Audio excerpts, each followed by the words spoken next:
todos, ¿no? Sí, doctora. Sí, doctora. Muy bien, entonces ya habíamos pasado esto y habíamos dicho que es importante porque muchas embarazadas van a tener infección urinaria, es importante porque gran parte de las pacientes que se internarán por esta causa, y es importante porque pueden complicar el embarazo. La paciente puede tener una pielonefritis, puede tener un feto con bajo peso al nacer o puede tener un parto prematuro, ¿ya? Voy a admitir algunas personas más, ¿ya? Que están entrando. Estas tres cosas siempre les pregunto a veces en el examen, ¿no? ¿Cuáles son las principales complicaciones que da la infección urinaria, ¿no? Y entre ellas están justamente el bajo peso al nacer y el parto prematuro. La respuesta es gasolina. Muy bien.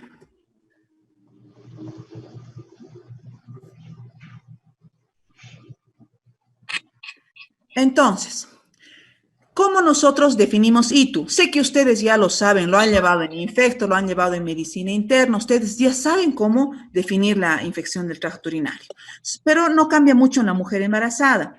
Es la presencia de bacterias en el tracto urinario capaces de producir alteraciones morfológicas o alteraciones funcionales, ¿no? En el cultivo de la orina debe existir una bacteriuria, ¿no?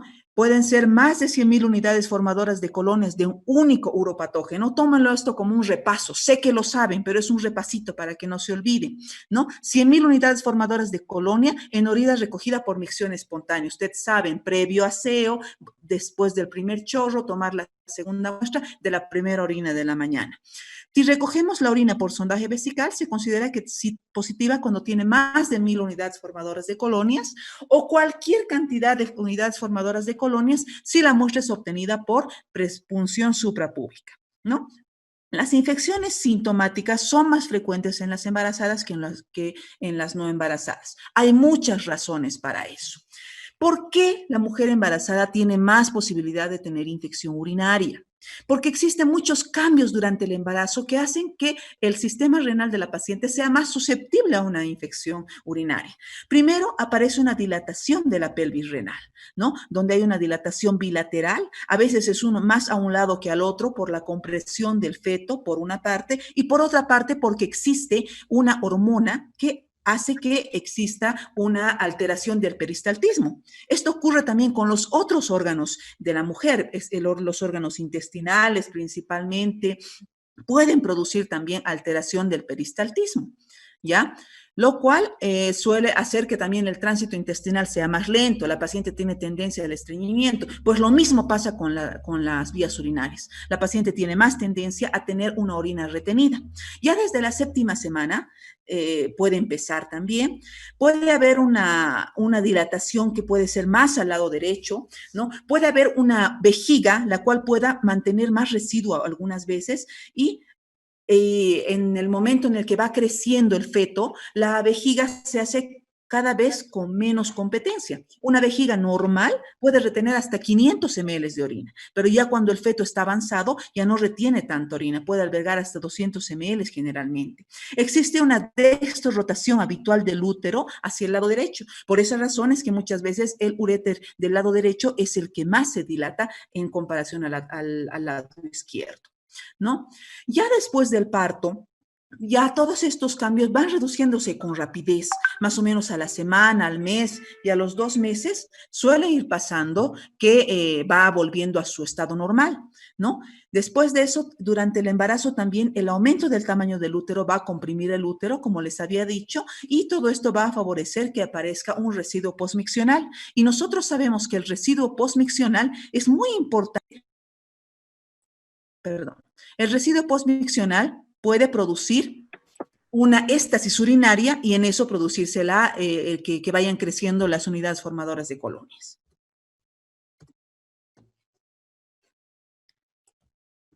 Muy bien. ¿Qué más va ocurriendo durante el embarazo? ¿Ya? Justamente lo que les decía hace rato, aparte de las modificaciones anatómicas, hay una hormona que produce justamente estos cambios. La progesterona disminuye el tono y la contractilidad del músculo liso, va a reducir el peristaltismo ya desde el segundo mes del embarazo. Inclusive puede haber una auténtica atonía hasta el séptimo y el octavo mes. O sea, el peristaltismo se pierde, las paredes se vuelven mucho más flácidas. Ya en el trígono vesical puede haber una hiperemia, lo cual va a facilitar que los gérmenes se adhieran más fácilmente. Por otra parte, también va a haber una disminución del tono del esfínter uretero-vesical. Todo esto va a ayudarnos a que haya más estancamiento de la orina y también que haya incluso un reflujo vésico-ureteral, ¿no? Por otro lado, la longitud del riñón también aumenta aproximadamente en 1 centímetro. La posición de la vejiga también se cambia porque se vuelve un poco más abdominal que pélvica, precisamente porque la cabeza fetal o las partes fetales empiezan a ocupar la pelvis. Hay un aumento del volumen circulante, o sea, hay mayor cantidad de líquido con la paciente, lo cual va a incrementar el filtrado glomerular más o menos en un 30 o un 50%. Existe una alcalinización del pH de la orina, un aumento de la concentración de los azúcares y los aminoácidos. También existe una disminución de la capacidad de reabsorción tubular de la glucosa, y lo cual nos va a causar una glucosuria. ¿Y qué causa la glucosuria? Pues mayor facilidad de un crecimiento de los genes.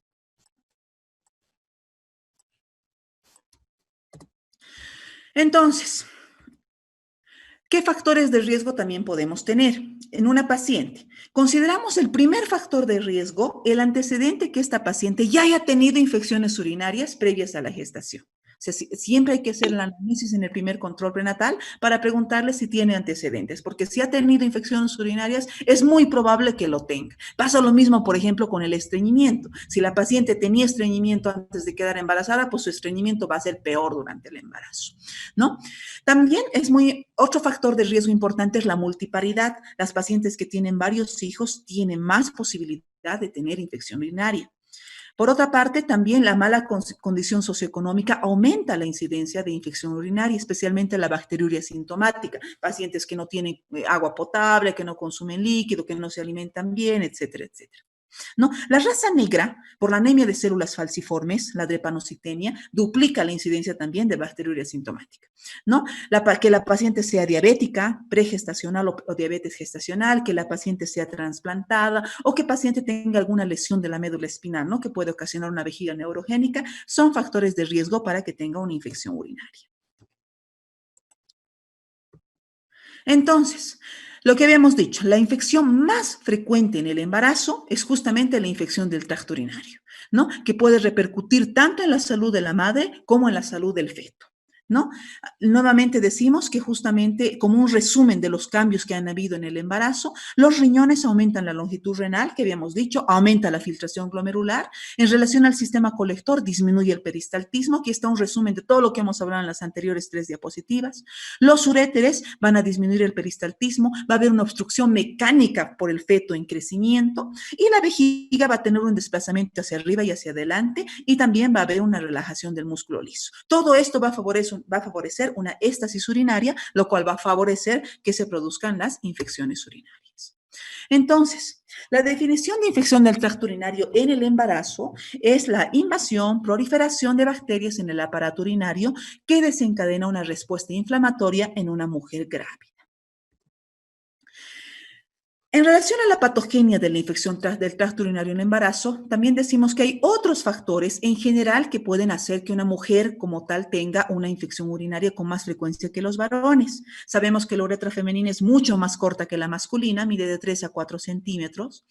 Hay una cercanía de la uretra con el canal vaginal y el ano, lo cual favorece la contaminación.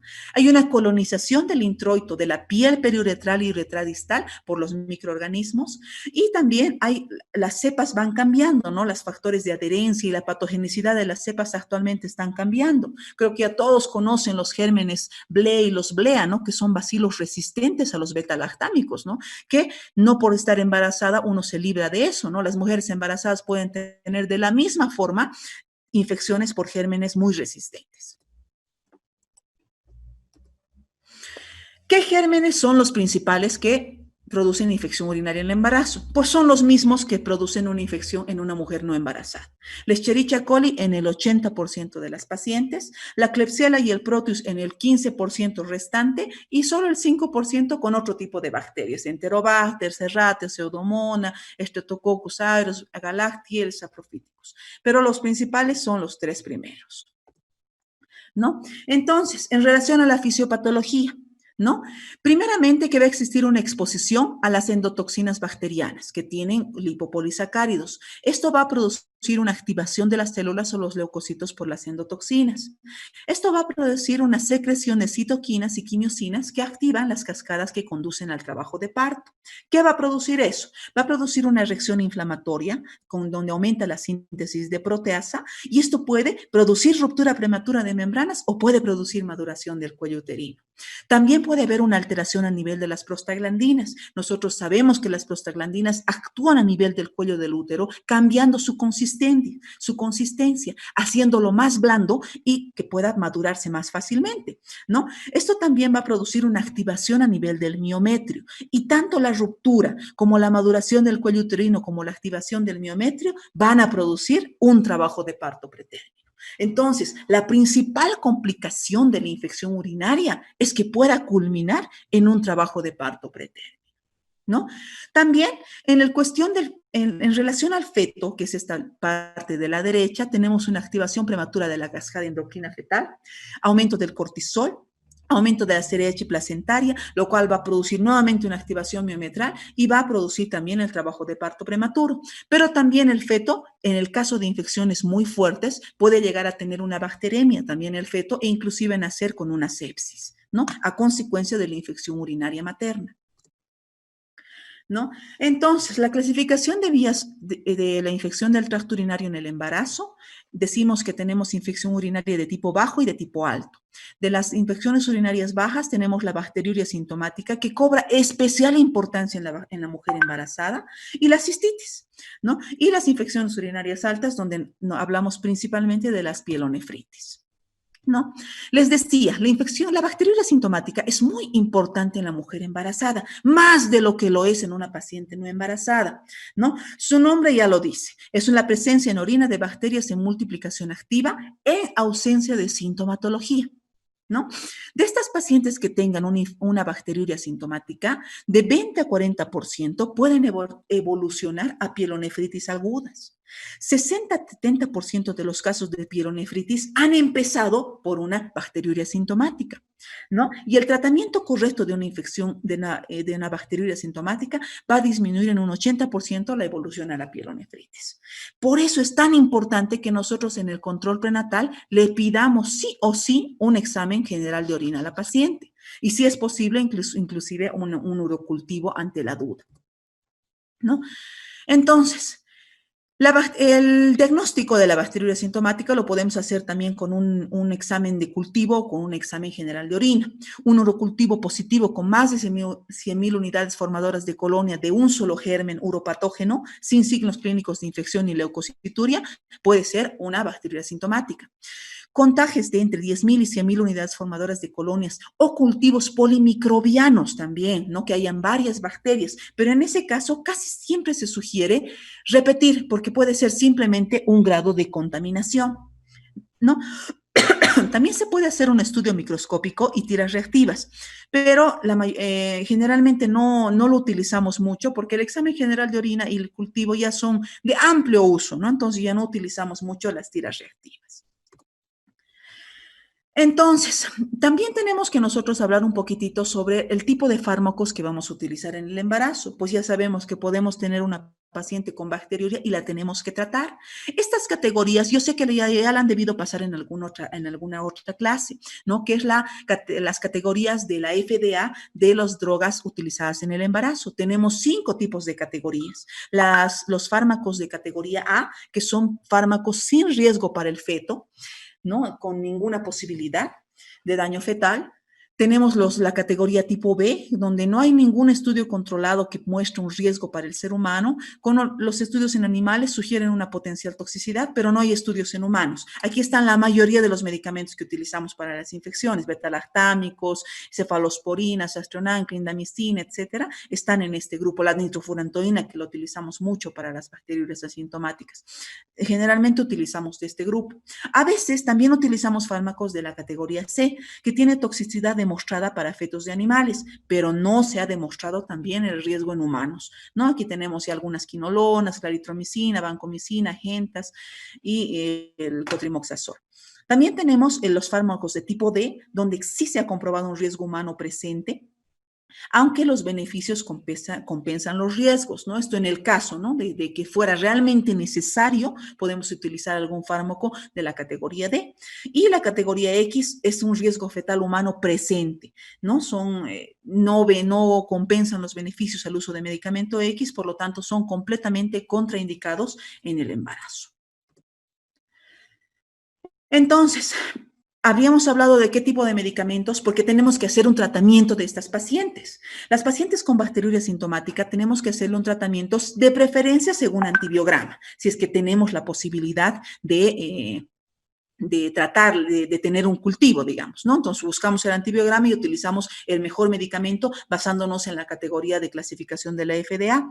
También tenemos que aumentar la ingesta hídrica, mejorar la frecuencia de la micción, es decir, cambio de hábitos en la paciente. También se ha dicho que podemos ayudar con la acidificación de orina con vitamina C, aunque no es algo que está completamente comprobado, pero se puede decir a la paciente para tratar la bacteriuria sintomática, ¿no? Entonces, si no tenemos nosotros un urocultivo con un antibiograma, a veces podemos dar algún tipo de tratamiento que sea sin necesidad de tener el antibiograma. Utilizamos muchas veces la nitrofurantoína, que les decía está en el grupo C, perdón. 100 miligramos 3 a 4 veces al día por 7 a 10 días. Podemos utilizar la cefradina de 500 miligramos, podemos utilizar la cefalexina, la ampicilina también podemos utilizar, especialmente cuando tenemos riesgo de estreptococo beta hemolítico. También podemos utilizar el cotrimoxazol, aunque no lo utilizamos en el primer trimestre. ¿Ya? Entonces, esto en el caso de que tengamos que hacer un tratamiento empírico, ¿no? Pero si tenemos un resultado del antibiograma, de preferencia utilizar el medicamento que el antibiograma nos presenta. Ahora, pasamos a lo que son las cistitis. ¿No? La cistitis es otro tipo de infección urinaria de tipo bajo, afecta a la pared y la mucosa de la vejiga, ¿no? Generalmente es una infección del tracto urinario primaria, no siempre aparece con bacteriuria sintomática, a veces puede aparecer directamente. La incidencia es del 1-2% de todas las embarazadas. No se ha comprobado que haya mucha relación con parto prematuro en pacientes que tengan solamente cistitis, ¿no? No todas las pacientes con cistitis tienen urocultivos positivos, algunas no lo tienen, ¿no? Y una cistitis como tal, como concepto, se debería limitar casi siempre a la vejiga, ¿no? Sabemos la clínica de la cistitis, no cambia mucho con las pacientes no embarazadas, pueden tener urgencia miccional, poliacuria, disuria, dolor suprapúbico, hematuria, orinas turbias o fétidas, sensibilidad a la palpación. Si la paciente le hacemos un tacto vaginal, por ejemplo, puede a veces ser sensible los puntos ureterales inferiores a nivel de la vagina, o a veces puede tener una fiebre muy baja, ¿no? Porque la infección está justamente a nivel de la vejiga. ¿Qué pruebas les pedimos? Lo mismo, le pedimos una prueba de sedimento, donde tenemos que ver si existen células de pus, hematuria, si existe leucocituria, ¿no? Generalmente se dice que por más de 10 ya tenemos que pedirle un urocultivo, si tiene nitritos positivos o si tiene cambios del pH neutro o alcalino, y si el urocultivo tenemos más de 100,000 unidades formadoras de colonias, ¿no? Algunas veces tenemos urocultivos negativos, entonces tenemos que pensar que tal vez el problema está a nivel de la uretra, ¿no? Y a veces hay un síndrome uretral agudo con infección, pero que todavía no está llegando a crecer el cultivo. ¿Qué hacemos cuando tengamos una paciente con una cistitis? ¿No? Hacemos el tratamiento, si tenemos cultivo y antibiograma, pero si no lo tenemos o si la paciente está con demasiada sintomatología para esperar los 3 a 4 días del resultado, podemos empezar con tratamiento. Podemos empezar amoxicilina con ácido clavulánico, 500 miligramos cada 8 horas por 7 días, cefuroxima, la cefixima que tenemos de muy fácil acceso en nuestro medio, ¿no? La fosfomicina es un excelente medicamento para pacientes que tengan alergia a los beta-lactámicos. La ventaja que tiene es que es una sola dosis y sí tenemos a la venta. No cubren los seguros de la Seguridad Social ni el SUMI, pero la paciente puede comprarse y es una sola dosis, ¿no? Lo cual te disminuye los efectos secundarios y te asegura la adherencia al tratamiento también, ¿no? Y la nitrofurantoína, que se puede utilizar también de 50 a 100 miligramos, 3 a 4 veces al día por 7 días. ¿Cómo hacemos el seguimiento a una paciente tratada? Le realizamos un urocultivo a una semana después de finalizar el tratamiento o mínimo 4 días después de haber finalizado el tratamiento.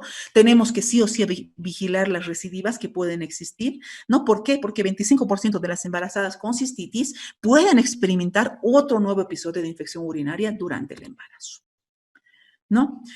Acá tengo un esquema de cómo deberíamos nosotros buscar las infecciones a una paciente. En general, algunos hospitales sugieren hacer un examen general de orina a la primera visita, que venga a la paciente a sus 5, 6 o 10 semanas de embarazo, y se aconseja hacer un urocultivo entre la semana 12 y la semana 16 del embarazo, ¿no? Si la paciente tiene un urocultivo negativo, y no tiene antecedentes, no ha tenido infecciones previas, etcétera, no necesitamos hacerle otro urocultivo de control, sino solamente los parciales de orina regulares. Si la paciente tiene un urocultivo negativo, pero tiene riesgos, tiene antecedentes, tiene partos prematuros previos, tiene infecciones previas, podemos hacerle un urocultivo mensual, ¿no? Y ver según esto y hacer el tratamiento, ¿no? Si el primer urocultivo a la semana 2 y la semana 16 nos sale positivo, pues hay que hacer el tratamiento según antibiograma y hacer el urocultivo después del tratamiento y continuar haciendo los urocultivos mensuales si es que nos sale negativo.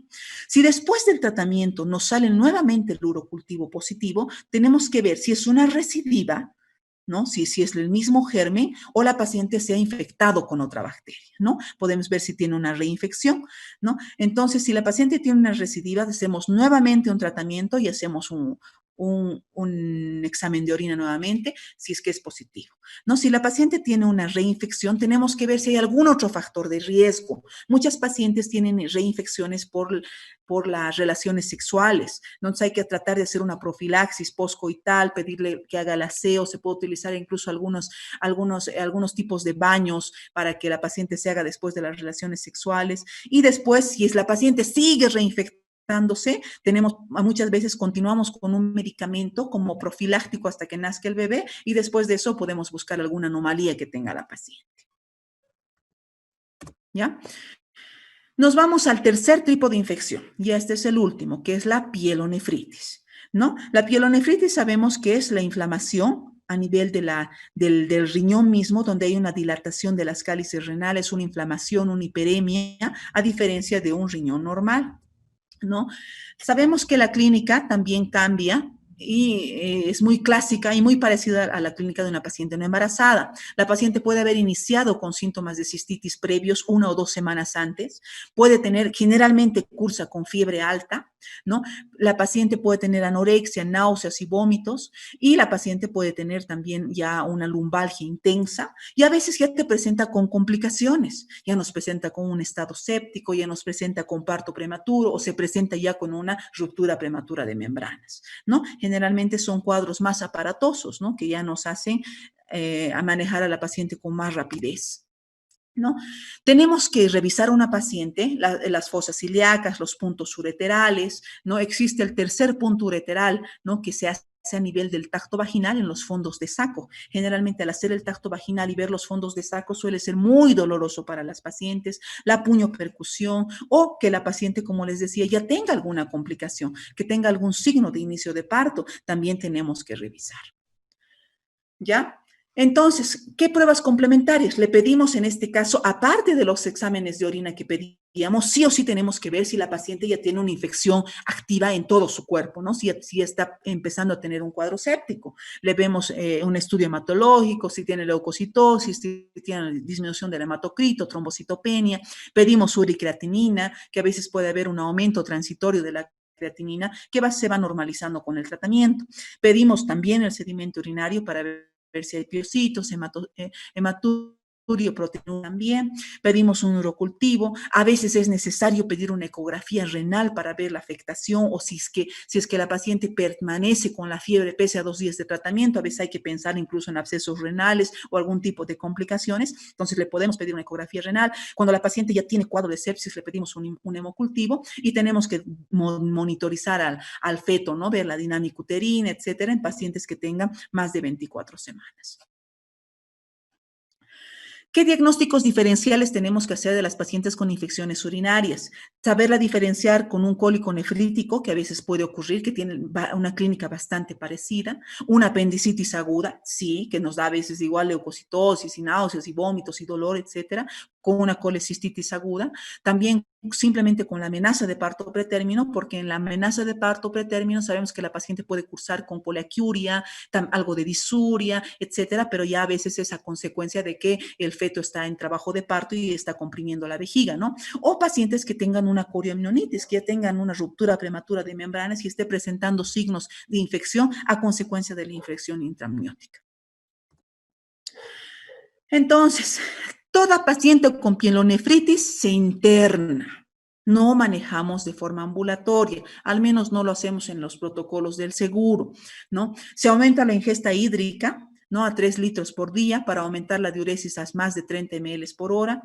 Utilizamos antitérmicos, utilizamos analgésicos, podemos también acidificar la orina con vitamina C. Los antibióticos se mantienen hasta por 14 días. De inicio utilizamos por vía endovenosa, luego vamos cambiando oral. Empezamos también de inicio de forma empírica, ¿no? Porque a veces esperar el cultivo, la paciente ya está en muy mal estado. Y después de que salga el cultivo, modificamos según la respuesta del urocultivo y el antibiograma, ¿no?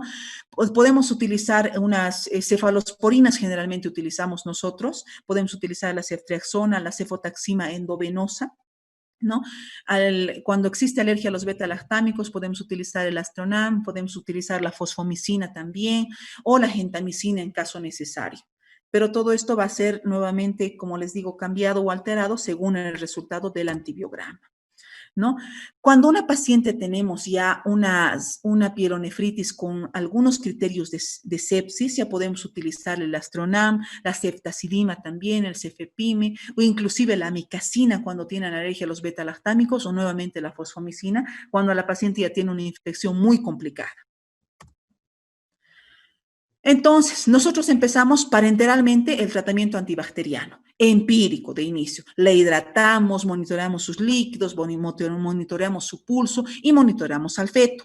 Si la paciente a las 48 horas ya está febril y clínicamente está bien, podemos probablemente darle una alta y completar hasta los 10 a 14 días de tratamiento por vía oral, ¿no? Después de completar el tratamiento, podemos hacer un urocultivo para verificar la cura y a veces es necesario continuarle con profilaxis, especialmente si es una infección recidivante. La paciente puede quedarse con profilaxis durante todo el embarazo, ¿ya? Entonces, podemos hacer eso también con la paciente y le hacemos un urocultivo y un control mensual, ¿ya? También si es que la paciente tiene un deterioro clínico o picos de fiebre después de 72 horas de terapia antibacteriana, pues algo no está bien, ¿no? Puede ser que ya tendríamos que hacer un ultrasonido de las vías urinarias para ver si hay nefrolitiasis, para ver si hay algunos abscesos, ¿no? Si es que existe abscesos o nefrolitiasis, nuevamente volvemos a la antibiótico terapia. Pero si la paciente no tiene nada, seguimos con tratamiento antibiótico apropiado según el urocultivo. Vemos si es que no hubiera alguna infección en otra parte del cuerpo y tendríamos que mantener a la paciente con antibióticos por lo menos unos días más hasta que la paciente esté 48 horas por lo menos sin síntomas, sin fiebre o con mejoría del malestar general para poderla pasar a vía oral. ¿Qué complicaciones nos puede pasar a una paciente con infección urinaria, especialmente las pielonefritis? La sepsis es una complicación que no debemos olvidar, nos puede pasar, por eso es que una paciente ya tenemos que hacerle todos los estudios pensando en un cuadro séptico. Puede haber una pielonefritis enfisematosa, que es más complicado su manejo, puede haber un síndrome de distrés respiratorio del adulto, un absceso renal, ¿no? O una paciente que pueda tener con shock séptico, ¿no? Y esto pues de plano va a complicar gravemente al feto en gestación. Entonces, ¿cómo podemos nosotros prevenir, no? La principal prevención va a ser hacer un adecuado control prenatal y para eso estamos nosotros, ¿no es cierto? Dentro del control prenatal tenemos que indicar a la paciente que mejore los hábitos, que consuma mayor cantidad de líquido, que mejore la frecuencia de las micciones, que no se aguante de ir al baño, que trate de tener mucho cuidado después de tener las relaciones sexuales y antes también con el aseo, la higiene, etcétera, dentro de la parte de mejora de los hábitos. ¿Ya? Tenemos que nosotros poder diagnosticar la bacteriuria sintomática para poderla tratar, porque hemos visto que estas pacientes con bacteriuria sintomática se pueden complicar. Entonces, nuestra función es buscarla y tratarla, ¿ya? Y a veces utilizamos la nitrofurantoína en estas pacientes en las cuales tiene infecciones a repetición o infecciones, reinfecciones, más de 2 en el embarazo. A veces podemos mantenerlas con nitrofurantoína, inclusive todo el embarazo, ¿no? Hasta que nazca el feto para evitar mayores complicaciones. ¿Ya? Algunas últimas consideraciones, creo que sí es la última diapositiva, que es como un resumen de lo que hemos hablado, ¿no? La relación entre infección de vías urinarias, parto prematuro y bajo peso es documentada, es real, es algo completamente comprobado que no nos tenemos que olvidar, ¿no? Hasta 27% de los partos prematuros han sido relacionados con algún tipo de infección de las vías urinarias, ¿ya? La población femenina en general, sabemos que ocupa hasta el segundo lugar en frecuencia de infecciones urinarias después de las infecciones respiratorias. La Escherichia coli es el germen más frecuente, seguido por Proteus y Klebsiella. La presencia de vaginosis bacteriana también puede aumentarnos la incidencia de infección del tracto urinario. Por lo tanto, a modo de hacer un urocultivo a la paciente, también tendríamos que hacer un examen de la tinción de Gram, un cultivo de la secreción vaginal. ¿Ya? No olvidarnos lo que les había dicho, el parto prematuro, ¿no? No olvidarnos además que es un resumen del anterior, ¿no? Que está en 27% de las pacientes con parto prematuro van a ser relacionados con infecciones del tracto urinario, ¿no? Y no olvidarnos que el germen más frecuente es la Escherichia coli. El urocultivo es muy importante hacer en las pacientes para que tratemos de hacer un estudio, un tratamiento más adecuado según el antibiograma. Si el urocultivo es persistente o un urocultivo mixto, hay que ver si la paciente está tomando bien el cultivo. Tenemos que darnos el tiempo de explicarle a la paciente cómo tomar la muestra para el cultivo, para que la paciente pueda tener un buen estudio y además recibir un buen tratamiento. ¿Ya? Gran parte de esto es el control prenatal, ¿no? Y el tiempo que tenemos que darnos a las pacientes para que modifiquen sus hábitos, para que tomen bien la muestra, para tantas cosas de esta patología que es tan frecuente en la mujer embarazada. Muy bien, muchas gracias. No sé si tienen preguntas.